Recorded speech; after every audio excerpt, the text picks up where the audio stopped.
All right. As I was coming in today, I started thinking about miracles, all the amazing things that the Bible talks about that happened to prove the power of God and his movement in the world, and how throughout the ages, people have had a hard time believing these things, right? Especially in a modern age when we have things like, science and the study of events, past events, current events, really trying to understand and dissect the little nuances of how things work.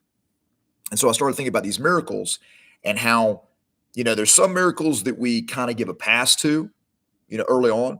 Some people do, not all. I mean, I myself believe in all of them. Okay. And I'm not saying that because I'm like, look at me, I'm the standard of it all. And I'm going to tell you a reason why, but here in a second. But I can understand having a hard time believing in miracles.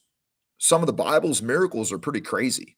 I mean, you have things like donkeys talking, you got guys, living in a fish for 3 days, you got guys walking on water, praise be to Jesus. Um, you got parting of Red Seas, you got fire being called down from heaven, you got all kind of crazy stuff, feeding, thousands and thousands of peoples with a sack lunch, basically. A lot of crazy stuff. But what I want to bring to your attention today and really consider is there's one miracle that is the hardest to believe, in my opinion. But yet, most of the time, we accept this one. We accept this one like as if, yeah, that one, of course, I believe. The rest are weird, though. This is the Warrior Podcast, episode 174. And let's talk about the hardest miracle to believe. All right. So, like I said, there's a bunch of miracles that happen in the Bible, bunch of things that just defy logic, the patterns of how the world works. Scientists and engineers and whoever smart guys out there would say that never happened. Why? Because it's never happened before, right? It's outside the realm of possibility that we know of, documented possibilities. It's outside the realm of natural explanation. Fair enough. I think that's why it takes a being outside of the natural to do them. But we'll get there. So we have all these different miracles, and some will say, yeah, I'm down with that one. This one, not so much. This one, not so much. This one, I'm definitely good with. I believe in that one. The one I think that's just the hardest to believe, if you really think about it, but yet it's the one that we most often accept if you're a theist or you believe in God, is Genesis 1 1. In the beginning, God created the heavens and the earth. I mean, that, if you think about it, is the miracle of all miracles.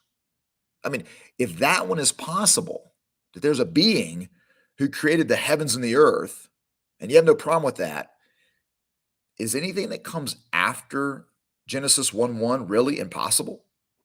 Should it be? I mean, think about this. You have a being that can call things into existence by just saying them, and they happen in an instant. But yet, any weird occurrence after that being called things into existence is weird. Really? So I argue if you can grasp in faith and say, yes, I receive and accept the fact that a being, all powerful, all knowing, all present being created everything by just saying it into existence, willing it, and it forms. Anything that comes after that is definitely a possibility, at least in the realm of it. I'm going to give you an analogy. So I'm going to explain why I feel that I've rationalized why we have a hard time believing it if we don't believe in that being or we don't believe in the possibility of a being that exists outside of the natural order of things. Because it makes sense when you see the explanations and the explanations that come up with how stuff happens, it makes sense if you don't have a being that that exists outside that to explain it. I'll give you, for instance, my analogy. It's not perfect, but bear with me.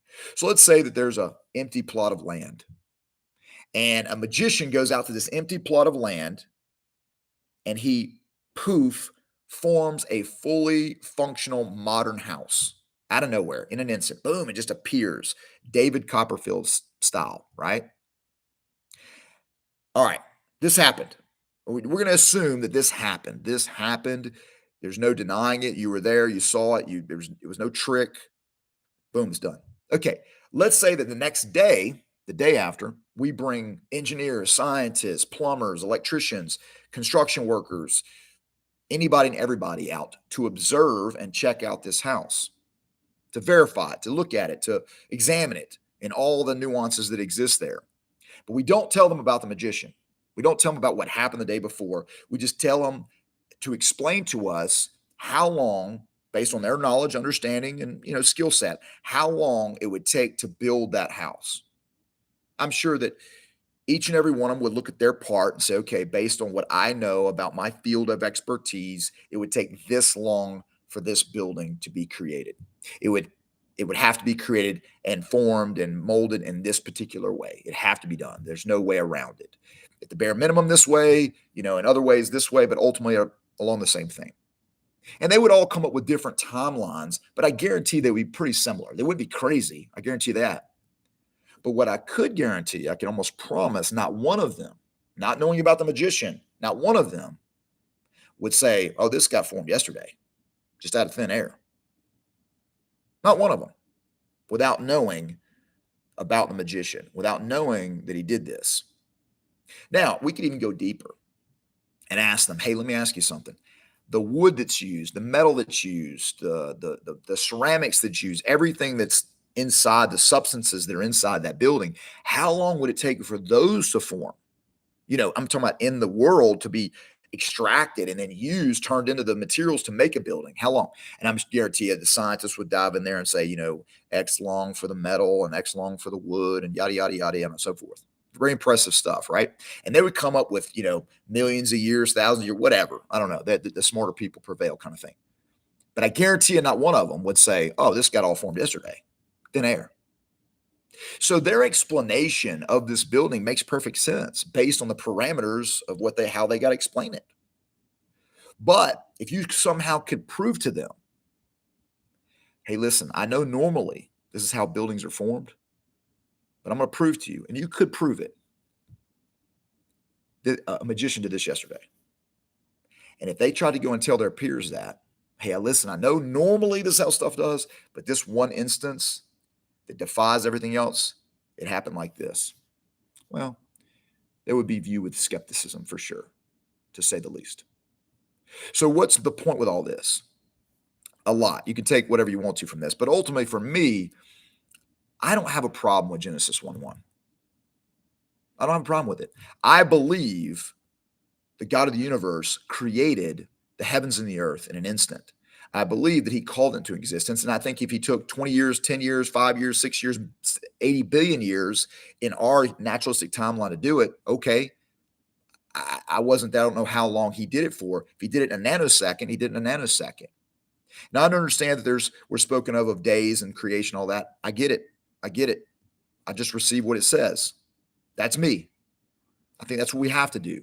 Take it in faith, because why am I putting parameters around a God who created the parameters? Can't be done. It's illogical if I have to use logic. All right, guys, as always, you are a warrior designed for glory, God's glory, the creator of all things. He says he is, and he did it. And he continues to prove it, not only in the natural world, but in the inner world as well, in our hearts, which I believe is the greatest miracle of all. All right, if you like the content, subscribe to the YouTube channel, continue to share it, comment, continue to watch, and I'll continue to put it out. God be with you. Stay in the fight. Peace.